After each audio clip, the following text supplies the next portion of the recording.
So welcome back to week 3 entrepreneurial marketing. Today we are going to talk about crowdfunding. And crowdfunding, you might say, is more of a financial tool to raise funds, but in fact, it's also an important marketing channel for your venture. And we'll do this one together today. We're going to do this one together, but next week you're going to talk about... I'll talk about the financial aspects of crowdfunding. Yes. So what we want to introduce to you is in a way the mechanics of crowdfunding from a marketing perspective today. Highlight to you some examples that were pretty successful using the marketing side of crowdfunding, and going to show you these possibilities in more detail. Let's look at this crowdfunding more systematically. Right. So there's the crowdfunding platform, and that's usually some kind of internet platform that the entrepreneur uses to reach the crowd. And who is the crowd? We'll talk a little bit more about the composition of the crowd, but you think of the crowd as being the general public. It could be anybody. Exactly. It does not have to be a financial professional. Whoever visits the crowdfunding platform, the target segment that you might want to address, is part of this crowd, hopefully, but it's not necessarily only your target segment. Right, and then the entrepreneur is going to communicate to the crowd the information about the project. Exactly. So they're going to give specific details about what they're working on and what they want to do, plus may offer some rewards.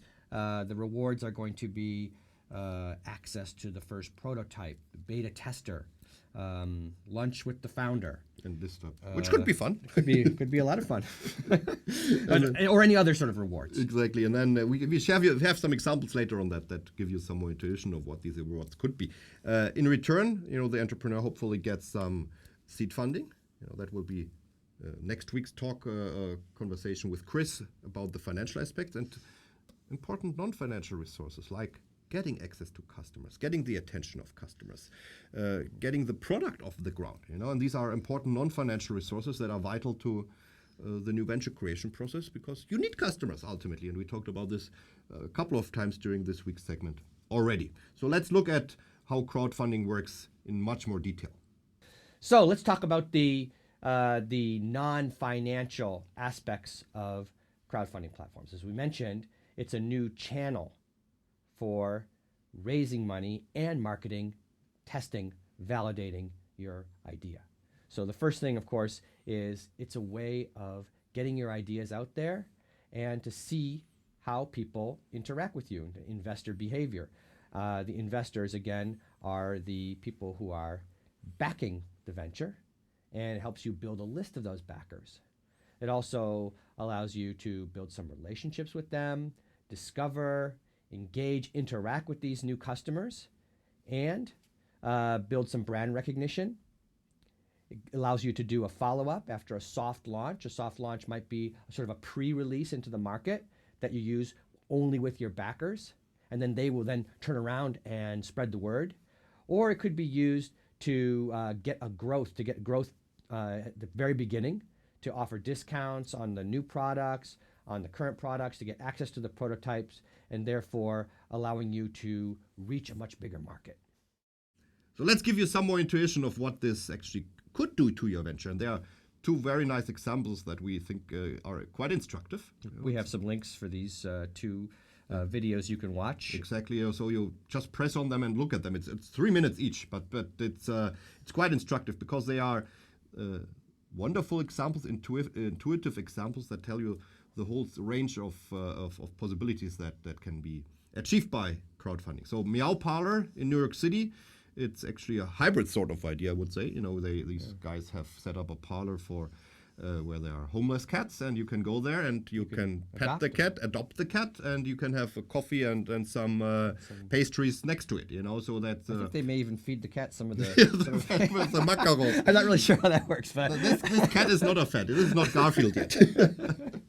And then there's another example more in the high-tech arena. It's the Pebble watch. And it's a new watch. It's like an e-paper watch, and these guys have designed it so that it communicates with the iPhone or with an Android device, exactly. And that is and you can even design it yourself, etc., etc. So they wanted to raise 100,000, and how much did they get? They got over 10 million.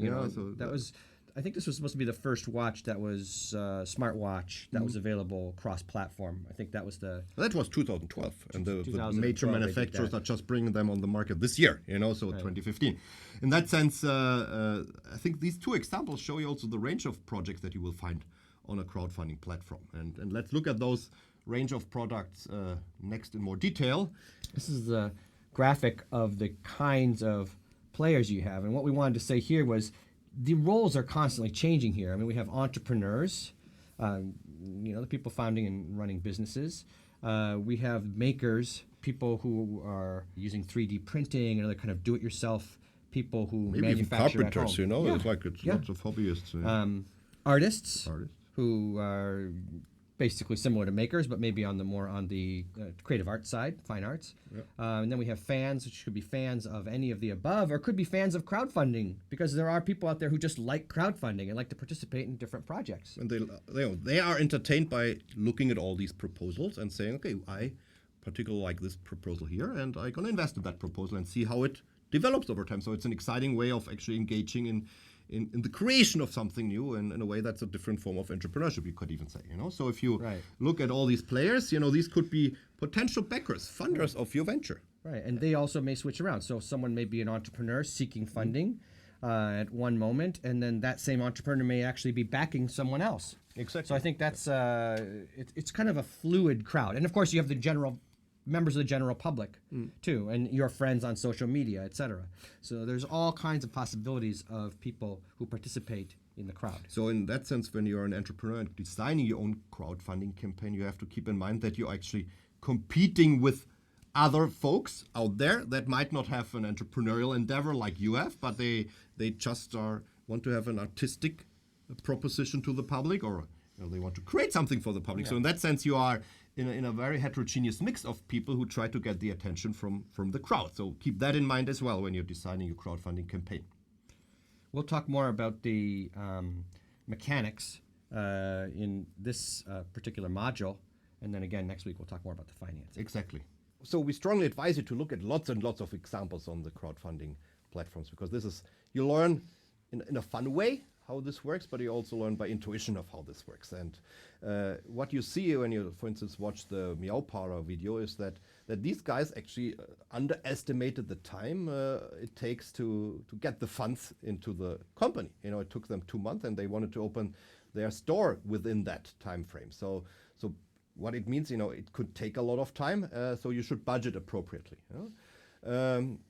Also be prepared and have a plan of what to expect. And I think by looking at many other crowdfunding campaigns, you can get an intuitive feeling of what it actually means to be prepared. But because there's a heterogeneity of different levels of preparedness in that sense. Some crowdfunding campaigns are extremely professionally prepared, while others are not so prepared. And we have in the accompanying material to this MOOC some links to some very good crowdfunding campaigns, so that you can get a head start on seeing what is a professional crowdfunding campaign and what might not be such a professional one. Also be realistic in your rewards. Remember that watch that we just showed you, they needed 100,000, but they got 10 million, which is a wonderful surprise to the upside. But they were quite realistic in what they needed for that stage of company development, which was 100,000. So don't over exaggerate it. Don't push the cart too much in that sense, because you want to have people looking at your video and saying, wow, I trust these people. They have realistic assumptions. If you are not realistic, you won't get the trust, and you will not get the support. And what we have also seen is that it works best for teams. There should be an engagement of people. Other people the crowd wants to see that you're working together well as a team, that you have a vision, a passion for what you're actually doing.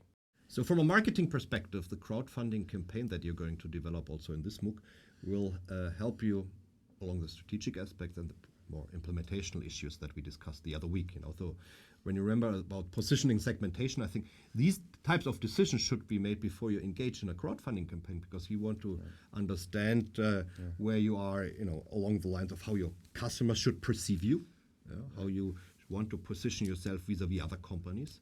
And this should already be your message that is sent out to the crowd, to the public, and similarly, segmentation issues are relevant in this domain because you cannot fulfill any type of wish to anyone out there. You want to have your segment because if you want to be everything to everyone, you're no one to no one. So nothing to no one. And for instance, just to make this more intuitive, it's the brand that you're going to portray to the outside world. It's not only your product, but also your company's brand. And then if you come more to the implementation issues, there are issues regarding your distribution that you need to think of carefully. There are issues regarding the promotional material and your products, which the promotional material is oftentimes tied to the rewards. It's about the pricing, and there actually the crowdfunding platform allows you to experiment with a number of options. You can for instance set your products at different price levels, Right, so with you have different rewards. exactly Right. some more luxurious version of your product. And just see how the crowd reacts and what they prefer and who prefers what.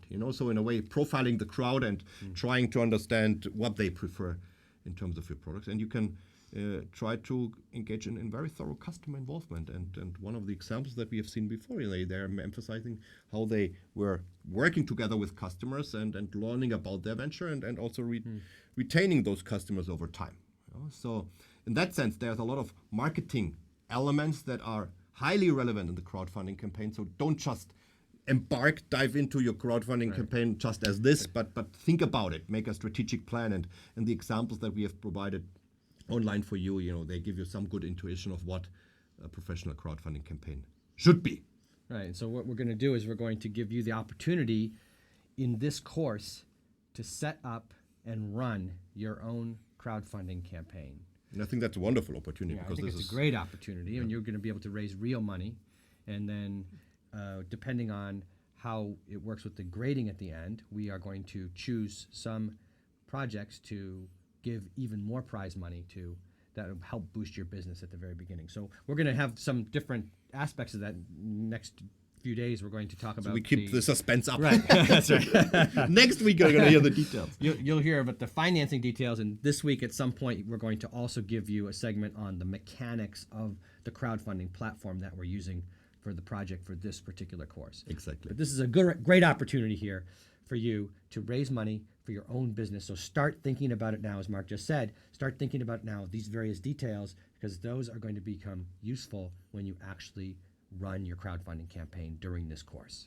So good luck, and we see you then in this other segment and talk more about the financial aspect. Perfect.